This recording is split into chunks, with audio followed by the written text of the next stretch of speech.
Namo tassa bhagavato arahato samma sambuddhassa.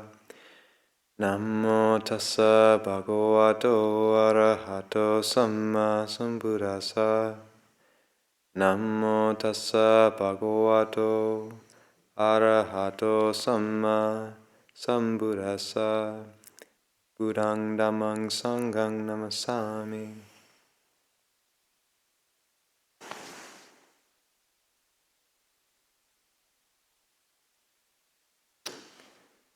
So, ask everyone's permission to speak, and I came to Abhayagiri about around a year ago now, after spending my first 5 years as a monk in Thailand, and just a huge amount of gratitude for the community, both lay and monastic. Here, I've never been to a monastery. I've been to quite a few, but I've never been to one that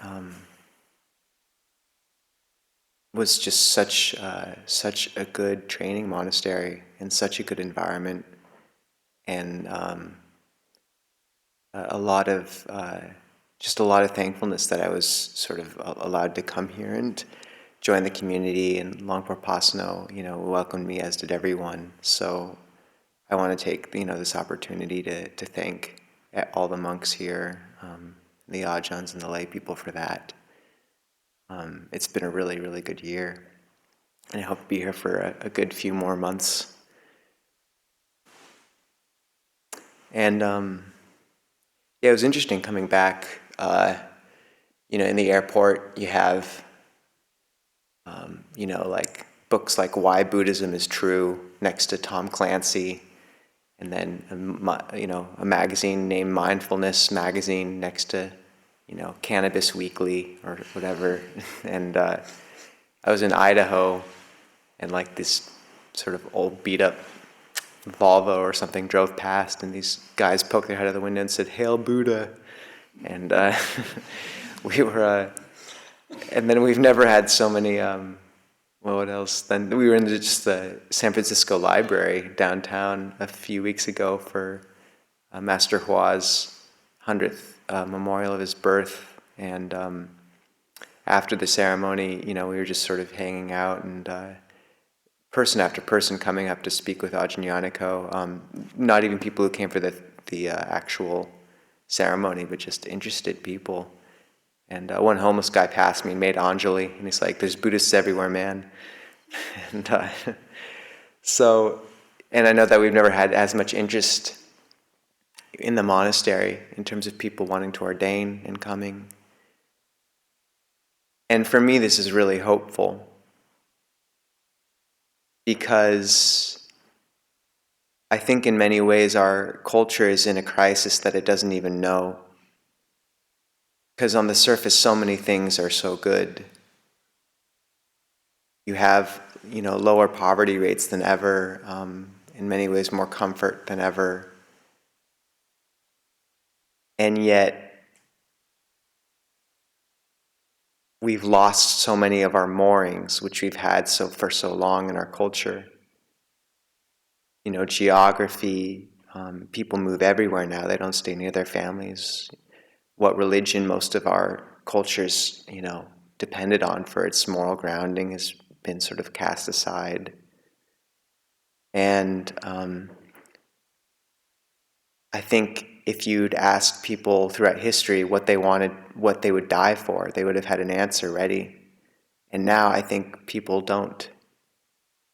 And I think people have forgotten what it means to really know what you want to give your life to, in many cases. And I think there's this subtle kind of suffering in culture as a whole, and subtle or insidious but pervasive, and that it begins to manifest in people's lives more and more, if not in those coarse forms of seeing people you love go, and that sort of grief, than just in the steady accumulation of layer upon layer of concept and numbness, to the point where, you begin to live your life through a plane of plexiglass, and all that sort of beauty and freshness which you had as a child and which you can vaguely remember is gone. And that's no small loss. And I think it's a real tragedy, and people don't realize because they don't remember. And there's a beautiful sutta called the Upanisa Sutta, where the Buddha says that just as when the devas pour rain on the mountains and it fills the streams, which fill the lakes, which fill the ocean, so ignorance conditions sankhara, formations conditions consciousness, and so on to death, sorrow, lamentation, despair, and suffering.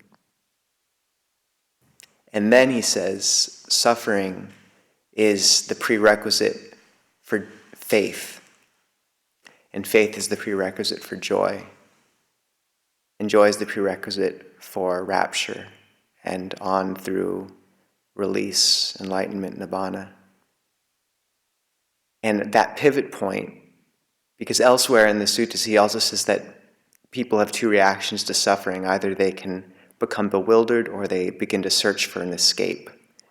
And that pivot point where that end of dependent origination becomes a search and faith is such a fascinating point, and I think it's one that a lot of people in our culture find themselves at now, this like intuition of something else. And I find that point, I think most of us remember when we had that. For me, it was reading Siddhartha when I was 15, just this vision of the Buddha, and this sort of intuition of golden light is how I'd put it, and this feeling like you've stepped into a footprint that was made for you. And I know someone who had it when he watched that scene in The Matrix where Morpheus has his 2 pills and he's offering Neo. So a bit less romantic, but that intuition that things aren't right, and that there is a purpose which is worthy of giving your life to, and that power of a place like this that really acknowledges that and understands that, and having friends and community that hold each other in that realization, because I think the support in that's very important. And just thinking about all those qualities which come after that pivot point of stress turning to faith, turning to joy.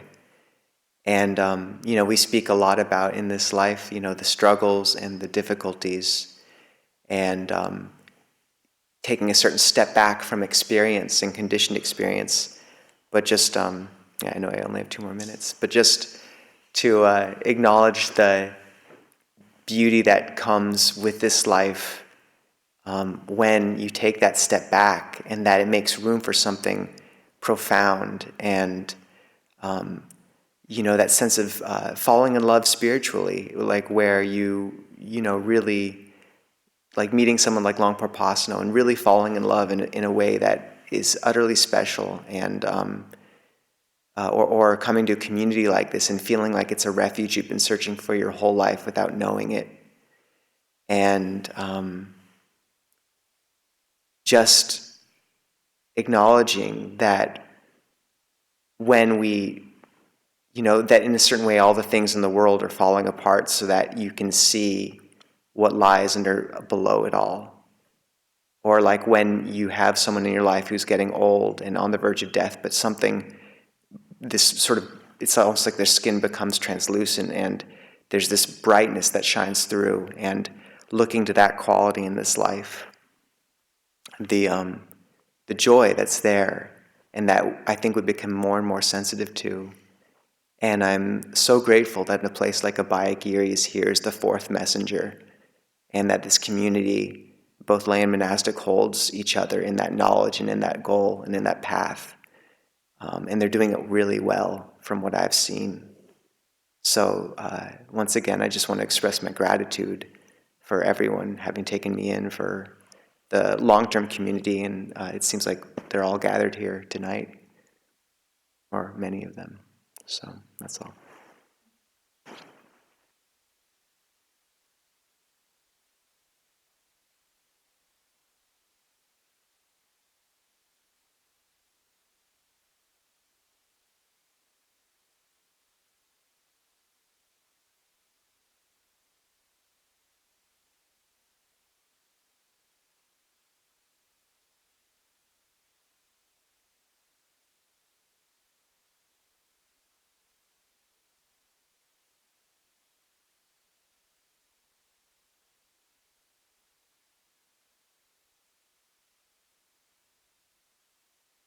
Namo tassa bhagavato arahato sama sambuddhassa.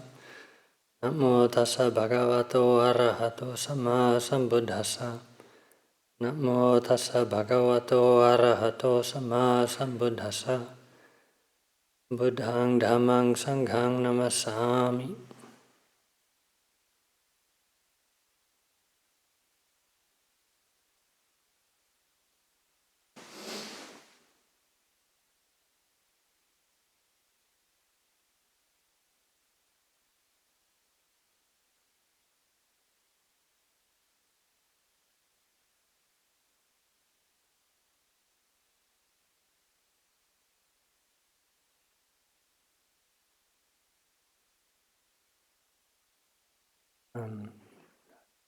Probably not going to say very much, so just express my appreciation for the community. The lay support we get is quite amazing, and we're very, very lucky to be here and have quite incredible conditions, and also appreciation for the community of monastics here, and Debbie living here, and the other long-term guests who are here right now. There's also an amazing amount of harmony here, considering that our numbers are growing and things seem to be getting more harmonious. That feels really, really good, and it's not always the case. So it's been good to be back here for this vassa after spending some time in Thailand.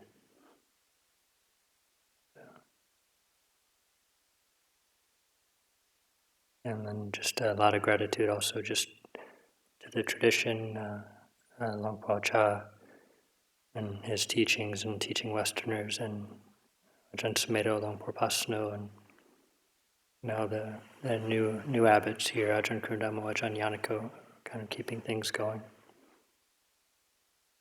So just feeling a lot of appreciation for the community, so just leave it there.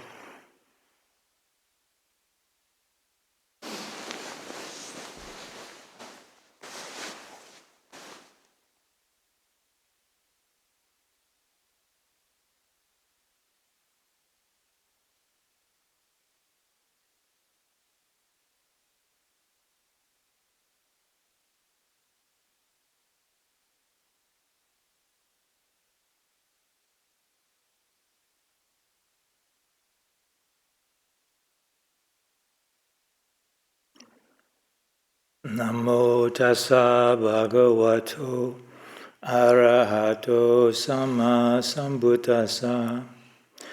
Namo tassa bhagavato arahato sama sambuddhassa. Namo tassa bhagavato arahato sama sambuddhassa. Buddhang dhammang sanghang namasami.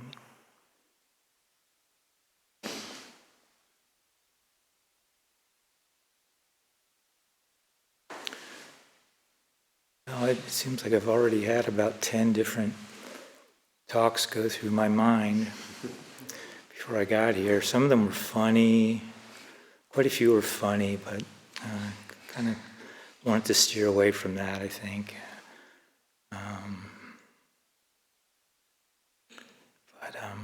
I guess what just recently is just coming to mind is just the gratitude I have for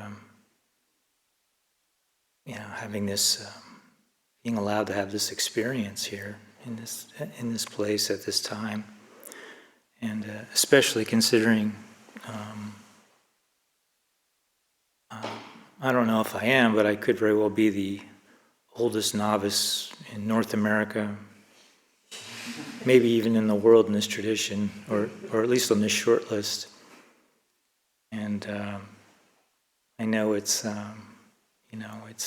not something that is afforded to everybody who comes along, and fortunately for me, being very persistent as I was, and through the graces of the community, somehow or another they let me in, and I should be ordaining as a bhikkhu on the 4th of November, but that's uncertain too. Who knows? I am reflecting back. I've been here now. It's getting close to 2.5 years. In some ways, it seems like I've just gotten here. In other ways, it seems like I've always been here. And just seeing Janjira out in the audience here, I kind of brought back a memory from when I was still a long-term lay guest, and hoping to pursue the training and ordain as a Anagarika, and but it was quite uncertain, and it seemed like there was some resistance, and gosh, I'm getting kind of old, and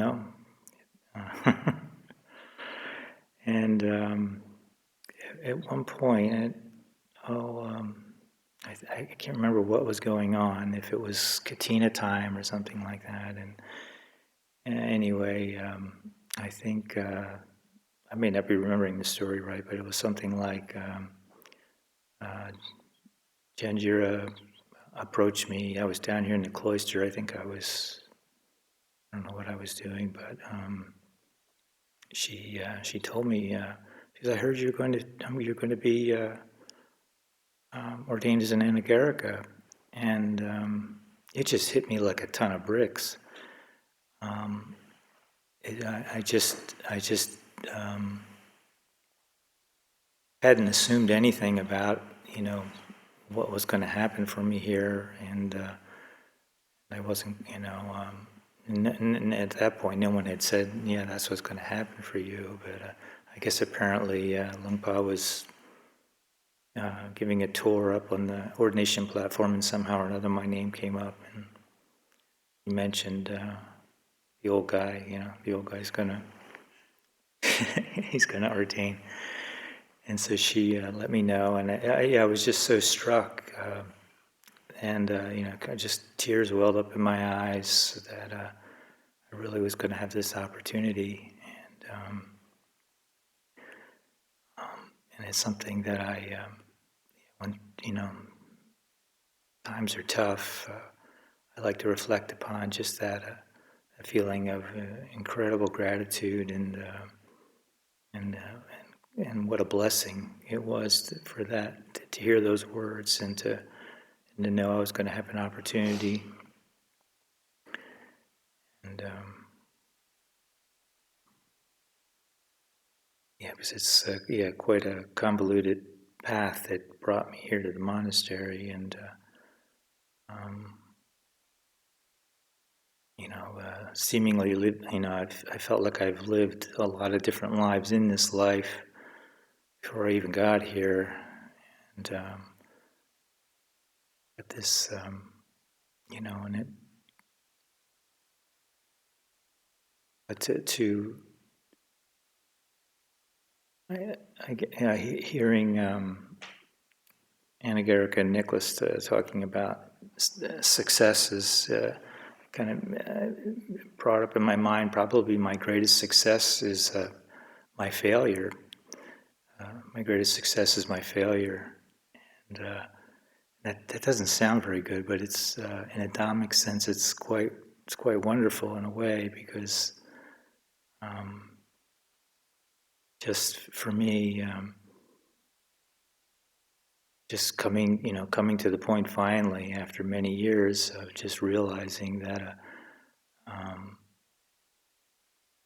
I wasn't finding any happiness or peace in looking outside of myself, looking for pleasures and gratification outside of myself, and sensual fulfillment in different ways.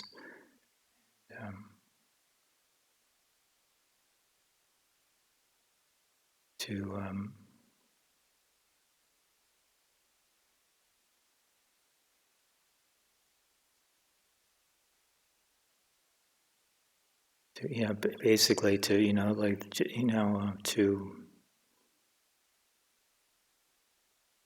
think that attaining something or having something was going to bring me fulfillment, and then finding that once I actually attained or had the experience or whatever it may have been, materially or whatever, relationship, whatever it may have been, an experience, and then finding that wasn't going to sustain me either. That when I finally got what I wanted in life, that it was fleeting too, and subject to change, and it was I needed to, I was kind of a stubborn person, and I needed to see these things over and over again to kind of bring me to my knees, where when I finally encountered the Dhamma, it all just kind of clicked, and it's like, oh yeah, okay, yeah, this all makes sense. So anyway, I just like to express my gratitude to the community for taking me on and taking a chance with an old guy like me, and all the wonderful support from the lay community that makes this relationship work so wonderfully. Just anumodana. Thank you, everybody.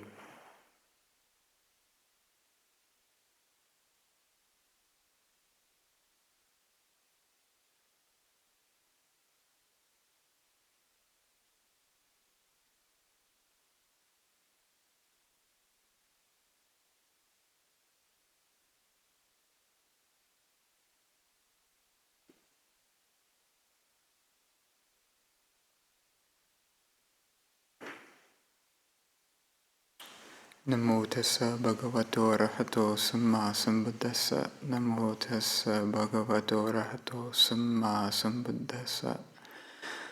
Namo tassa bhagavato arahato samma sambuddhassa. Buddhang dhammang sanghang namassami.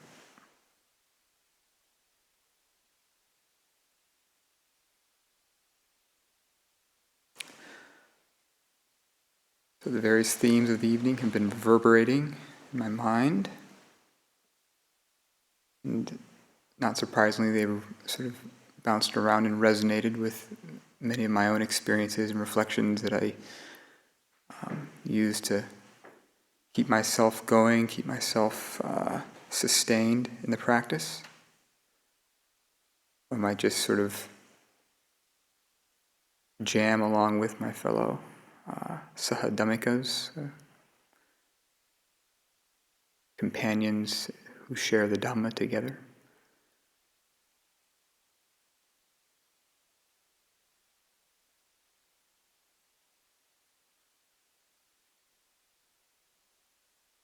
So I don't have any personal experience with this, of course, but sort of reading and thinking about what is said about stream enterers, so oftentimes it's sort of a lot is around like right view, so to speak, or seeing the Dhamma, or having experience of the deathless. And it's obviously, it's true, it's in the text, it's how people describe it, it's so forth. But another really interesting aspect of it that also is maybe less obvious is the stream enterer's relationship to sila. And this is a very interesting word. It's, of course, commonly translated as precepts or ethics, virtue. But in many places, it can actually be translated as something more like behavior or habit. And so, for example, one of the three fetters that are relinquished or overcome by a stream enterer is this sila bhatta paramasa, which is a Pali word, Pali phrase meaning like attachment to or clinging to sila and vata. And vata is especially important maybe for monastics. It's where the Thai word kawak comes from, sort of procedures, protocols, the traditions of a specific monastery, how we hang our laundry, things like that. Then it also has the word sila in there, and so maybe the stream enterer is somebody who doesn't cling to precepts and traditions or something like that. But as a teacher in a Dhamma talk I heard recently pointed out, actually it's not clinging to these things is more like they don't have to cling to them as a sort of an object, or they don't have to strive to sort of make these things real. It becomes a natural part of their character. Specifically, like the precepts, they don't have to try so hard to keep these things. And when they transgress them, they immediately see the situation there, and they move to correct it. And so, for me, I've been thinking a lot about behavior, habit, precepts, and how they work in my own practice.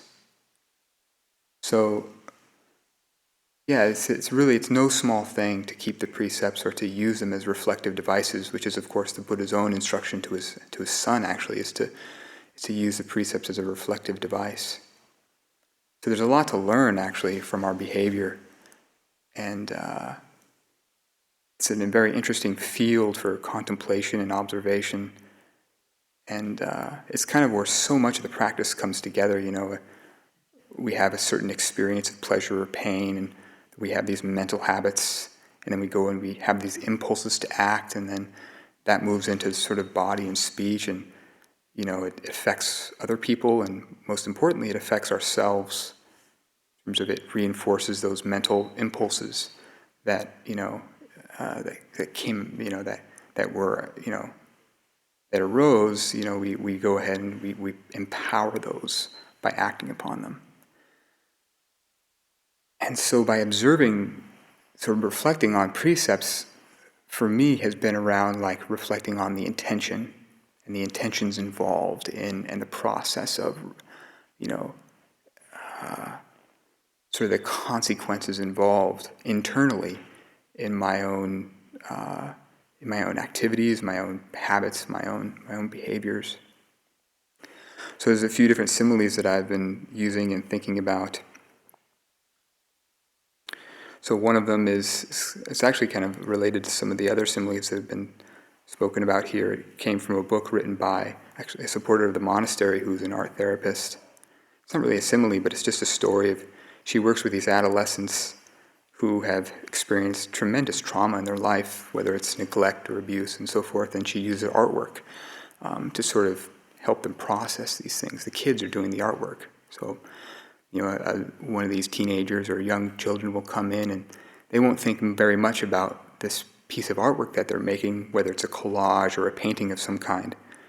And they just do it because that's what this therapist person is asking them to do. But then once she starts exploring and asking questions with these children, they make up these stories about these shapes or these collages.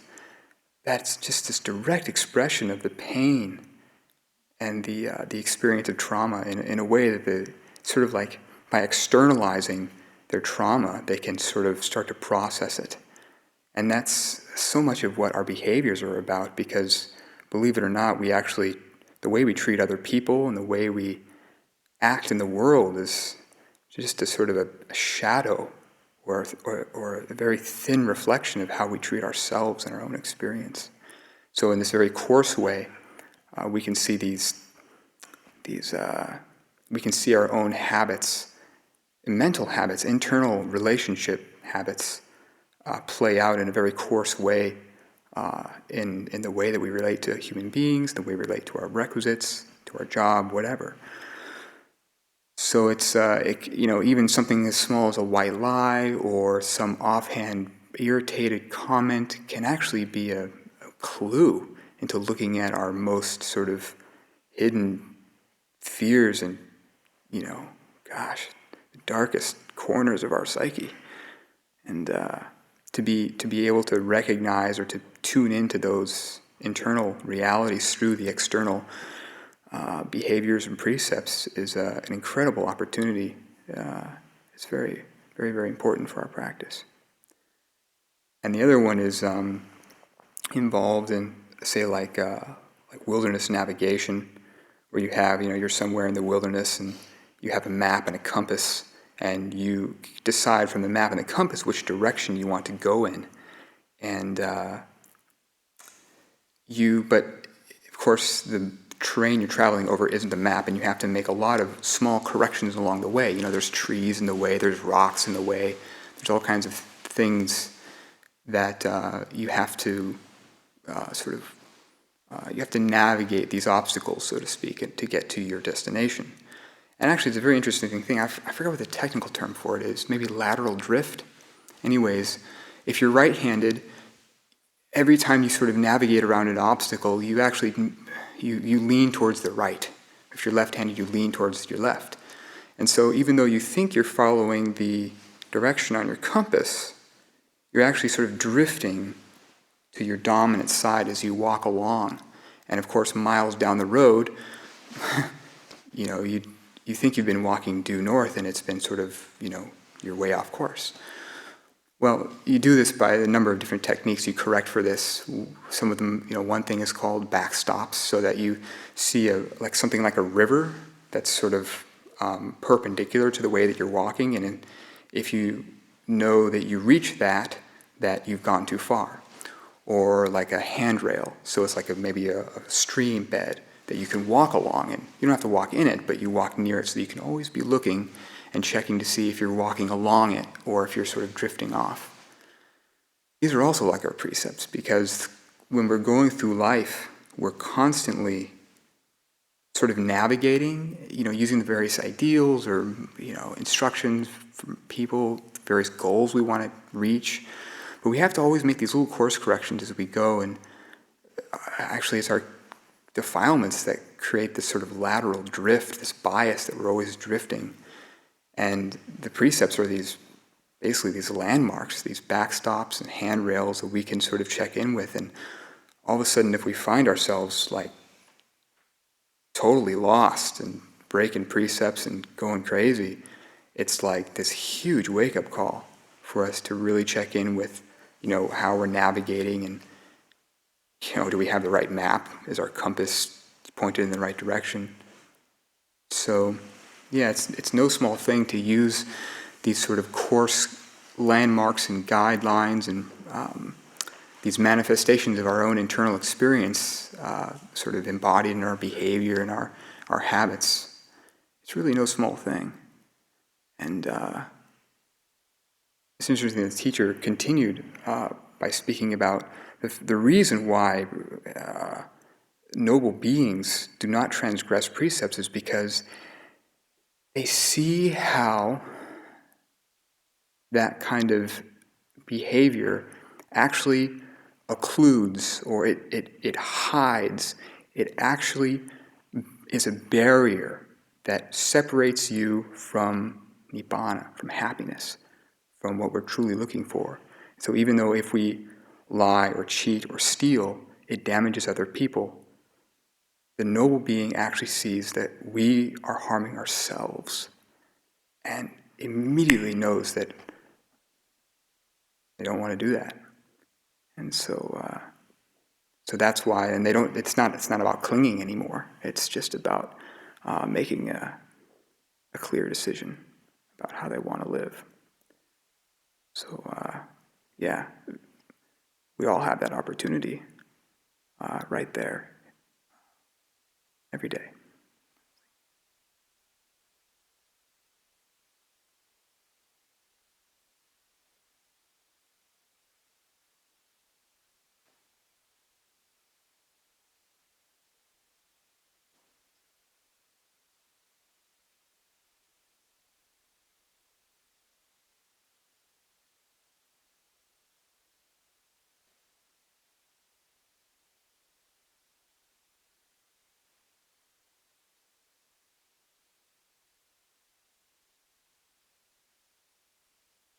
Namo tassa bhagavato arahato samma sambuddhassa. Namo tassa bhagavato arahato samma sambuddhassa. Namo tassa bhagavato arahato samma sambuddhassa. Buddhaṃ dhammāṃ saṅghāṃ namasāmi.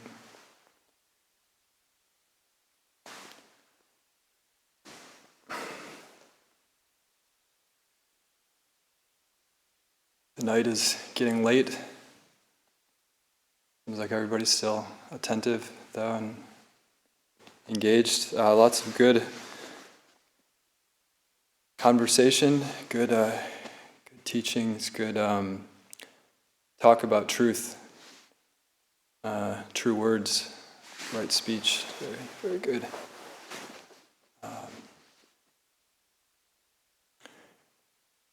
There's one short teaching that we recite from time to time. It's in the chanting book. It's called the Awada Patimokkha. There's different verses of it. One verse, I think it's also in the Dhammapada, and we translate it something like, not doing any evil, doing all that is good, and purifying one's mind. This is the teaching of the Buddhas. It's really nice, isn't it? It kind of sums it all up.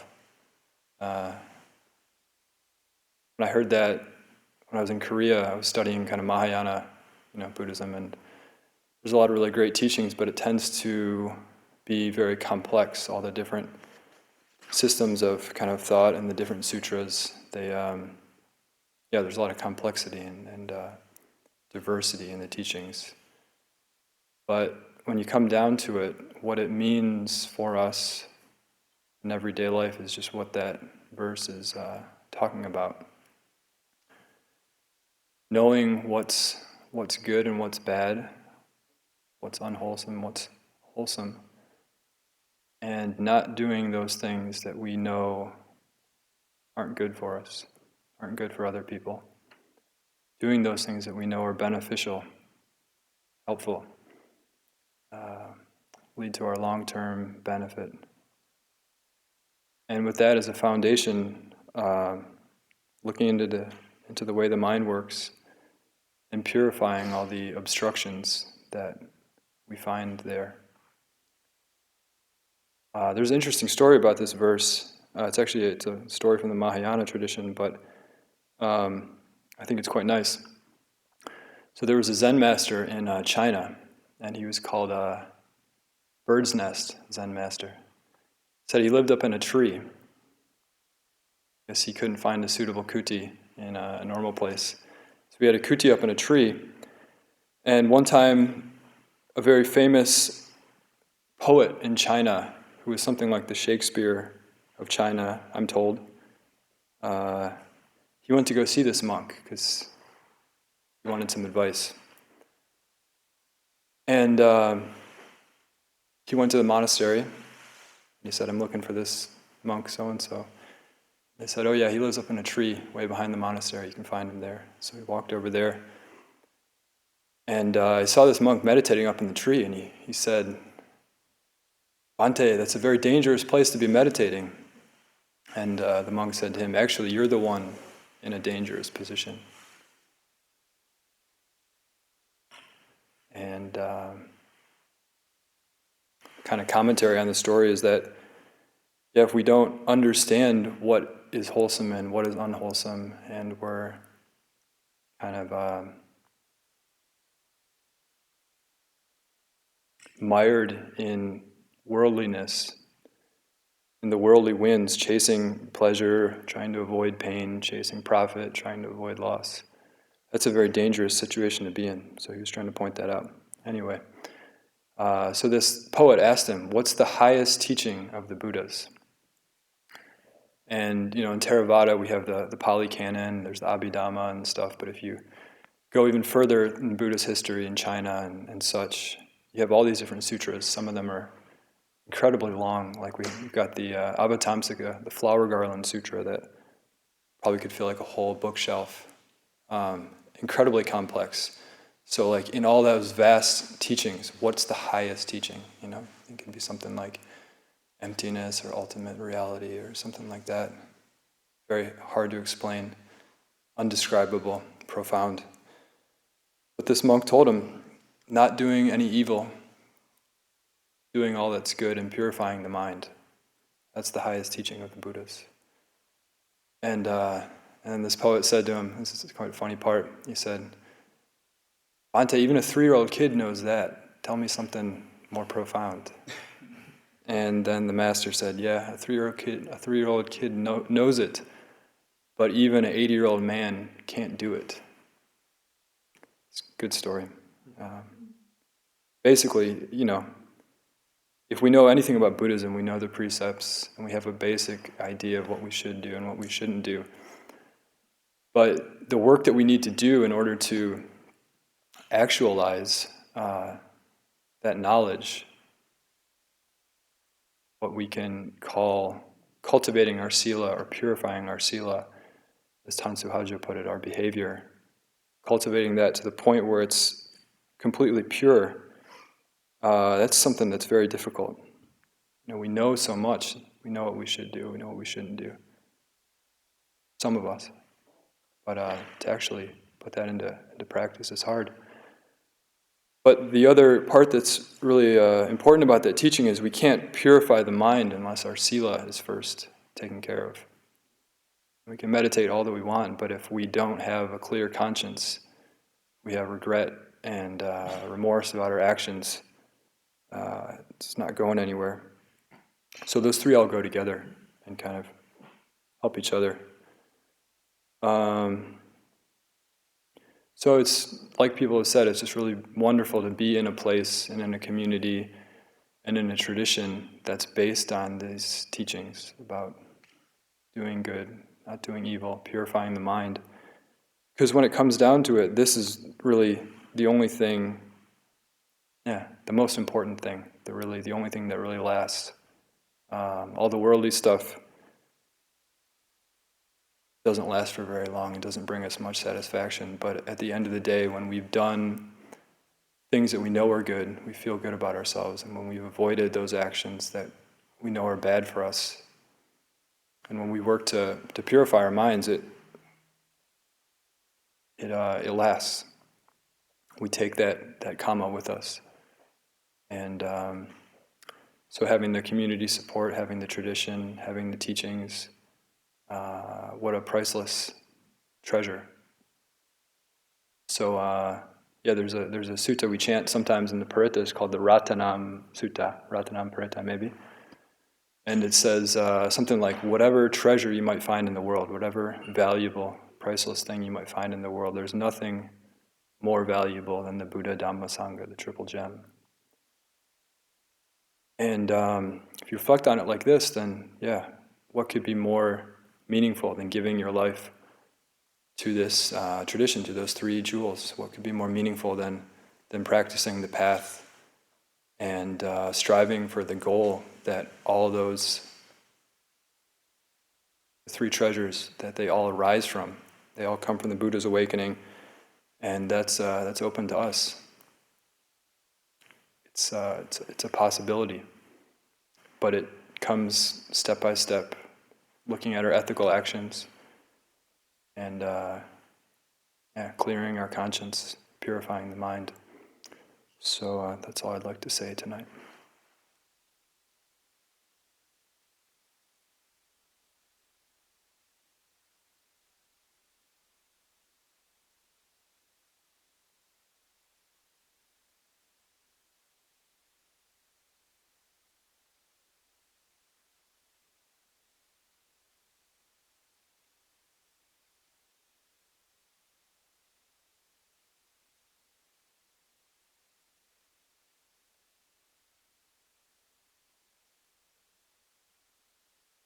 Namo tassa bhagavato arahato samma sambuddhassa.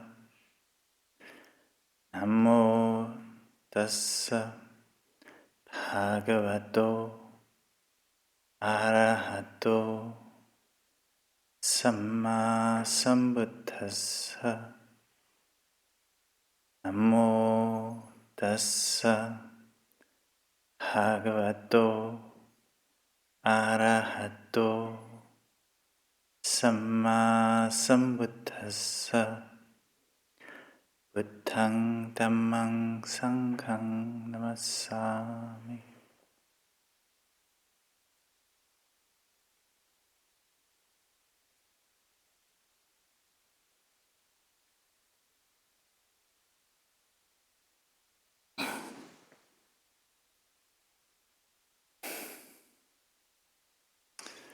The theme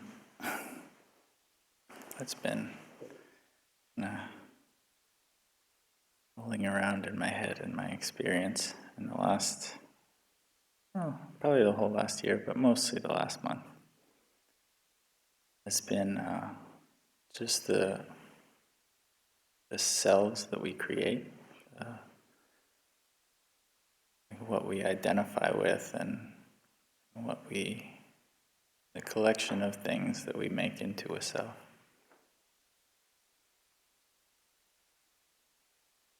And I think why it kind of came to a head, but I think it's happens to most people in their lifetime, is that sometimes reality doesn't accord with the senses of selves that we've created. And depending on how deeply we've identified with those aspects that we've held up and called ourselves, and how deeply divergent the reality that we're faced with is, that there can and often does come a point where that image really shatters, and you're left with often a lot of pain. I think at least my tendency is to believe that we've not only created this image, but we've become very attached to it.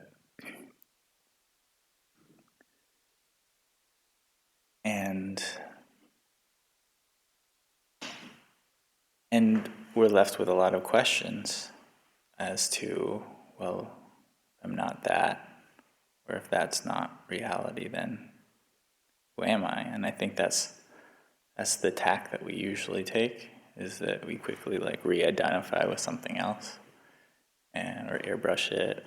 No, it's not that big of a deal. Oh, it wasn't that anyway. Or generally we just try to put it right back up in hopefully better form, or at least not so bad. So I've just been thinking and investigating my experience around that process.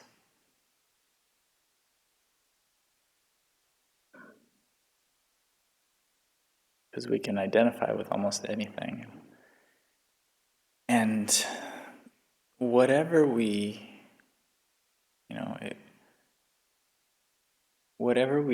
hold up and we call this is myself, it's usually a static image of we take what we remember about our lives, and we kind of cast it into a mold, and that's I think the beauty and the point of the experience of meditation, and the Buddhist path is to more and more see the reality of our bodies, of our feelings, of our consciousness, of our experiences, and to see that they're arising and passing away. And that we can look back on our lives and take some good qualities or bad qualities or some collection of both and cast an image. But the more we're connected to what's going on in our experience, the more we can start to chip away at that mold. Because it's not necessarily that it's good or bad to have a conception of what our abilities are, or what our capacities are, or the types of feeling or types of perception that tend to come up. The danger is really when we start to believe in them, and we start to believe that this has any substance to it.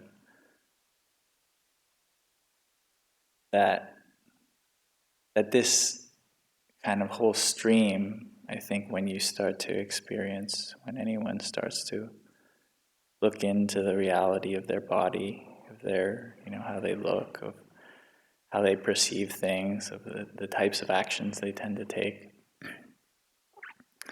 that these are all, they were actions that happened once, they were perceptions that happened once, they were sense impressions that happened once, and then there might be some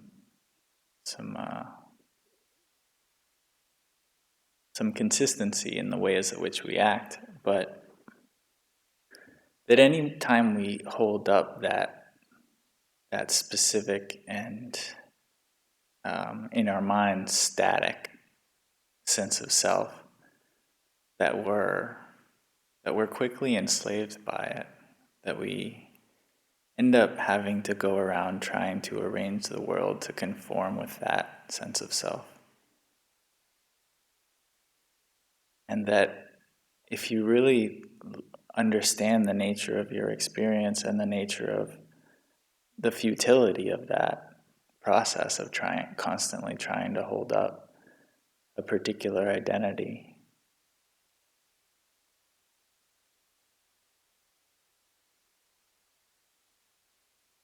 that it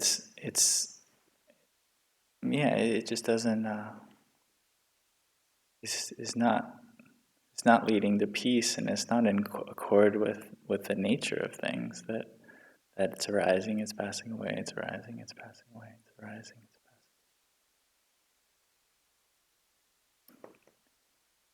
And so, maybe it's really just that slow transition of seeing that image, and a lot of times the image isn't wholly inaccurate, but slowly just starting to be able to see through it, and to see this is the actions that have been taken, this is the body that I have, but as the process of aging and death, as the process of watching all the, both us and individually, and also the people around us that we've surrounded ourselves with and defined ourselves by, as they arise and pass away as well, that these things can't possibly be substantial, and that as we're able to pick these conceptions apart, that we can start to actually see the like the peace that just comes with like living in accord with reality, and the brightness that's there underlying all these things, and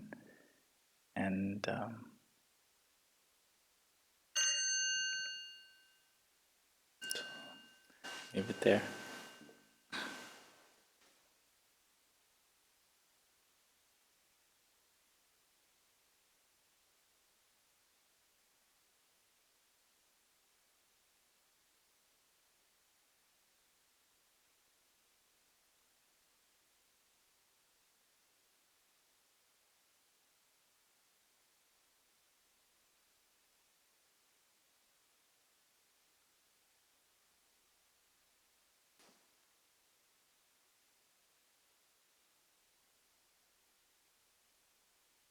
Namo tassa bhagavato arahato samma sambuddhassa. Namo tassa bhagavato arahato samma sambuddhassa. Namo tassa bhagavato arahato samma sambuddhassa. Buddhang dhammang sangham namasami.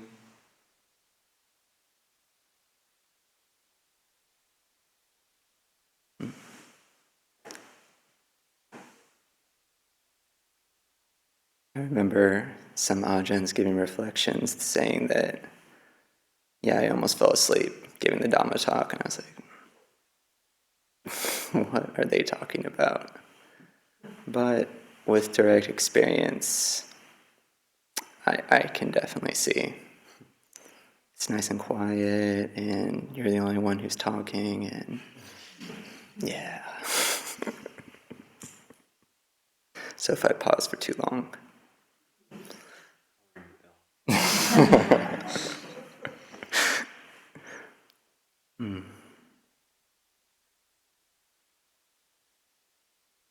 I've really enjoyed hearing everyone's reflections, and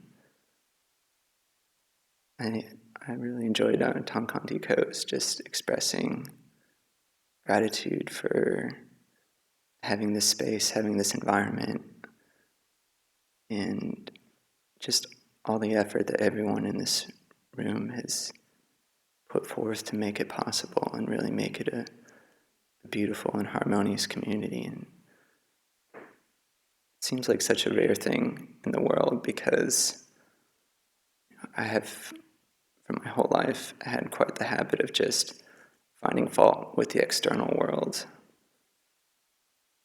And when I would find enough fault with something, then I would say, well, it's obviously that person, this situation, this environment. And yeah, I mean, of course I had something to do with it, but not all of it. And when you're in a really harmonious environment, you realize, oh wow, if everything is going so well, why do I feel so miserable then? What's going on? And after hearing this feedback from people, because I think I was a little bit confused at first, because someone would come up to me and say, oh, how are you doing? I'm doing, nah, not so great, but always the next thing the person would say is, well, you look really great. Looks like you're doing really well. So I think I've really come to appreciate how fine this practice can be, and how whatever uncomfortableness that's there is actually the defilement. I actually have the space to see what the defilement is, and what is actually happening is the defilement's getting a little bit frustrated. I'm actually understanding what's going on.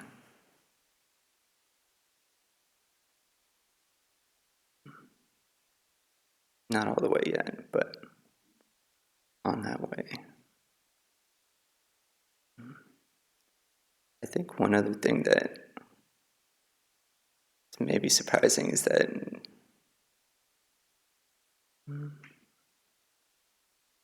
just, I think the faith that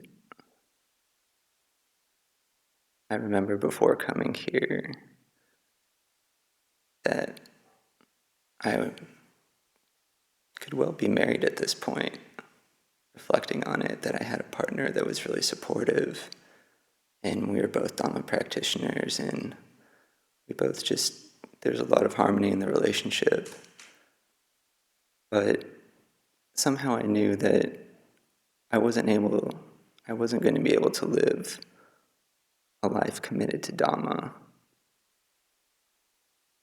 And so I came to that point where I did end the relationship, and I remember feeling this fork coming before me saying, well, maybe you can go back and you can live this life with her, and things will go pretty well. But then taking maybe a leap of faith, saying, well, there has to be something, if I really commit myself to Dhamma, if I really commit myself to this practice, well, what's going to happen? So I feel like that base of faith, that base of an experience that really turned me towards where I am in this moment, has been a great source of inspiration. And I think it's really beautiful how faith can really bolster us in this practice.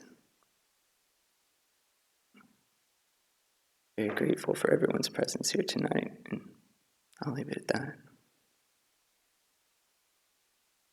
Andamayang avargata sadhu karang dadamase